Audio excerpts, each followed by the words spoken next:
So how is your spelling these days? With the advent of autocorrect and social media shorthand, it's easy to get lazy about proper spelling and punctuation, but be warned, it can cost you. Here with more is MarketWatch's Quentin Fottrell.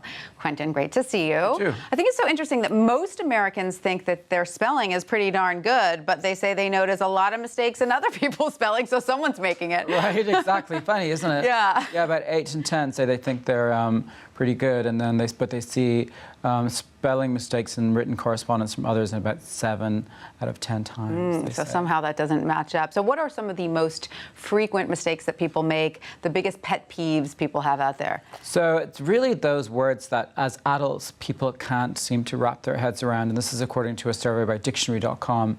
And things like receive, you know, that old phrase, yeah. I before E. I before E, except after C. And except and receive. Right. And other words like accommodate, embarrass. All these, there are certain words that, and we have a quiz on February. February. Drop the I can't R. even pronounce it, let alone spell it. Wednesday. Yes. So we have a quiz on MarketWatch for people to have fun with and see how they do as adults. Because if you're an adult, you know, spelling can hurt you too. It's not just in the classroom. Right. Well, let's talk about that. I mean, there can be some serious professional repercussions. Right? Tell us about that. Yes, so if you have a business and you have a website, there have been studies done in the UK that show that you're going to lose customers. People don't trust your site. They see there's a word misspelled. They're going to go somewhere else if you're selling a service.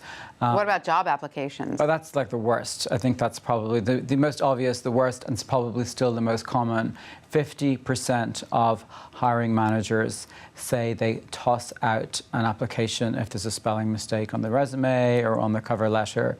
So it's so important. And of course, these days, there's even less reason for it because we have autocorrect on our phones. And but sometimes autocorrect gets the word wrong. Right. So if you don't go over and reread, right, all of a sudden your sentence makes no sense. Absolutely. So you have to be careful of that too. Right. And also homophones, like words that sound the same but have different meanings. So, okay, what about on the personal side? Does having misspellings on a dating app impact you? For example? This could alter the course of your life. If the person who is perfect for you just wanders by and sees that you misspell something on your profile, it's not going to make you look good at all. But it's not just the spelling, right, Quentin? It's also grammar. It goes beyond just the spelling. Absolutely. This was mostly about spelling, but yeah, grammar is a huge problem as well. And you know, not everybody is going to have perfect grammar all of the time. Not everybody's going to spell things right all of the time. But try to make fewer mistakes, not less. Right? I like that. Quentin, thank you so much for that. My pleasure.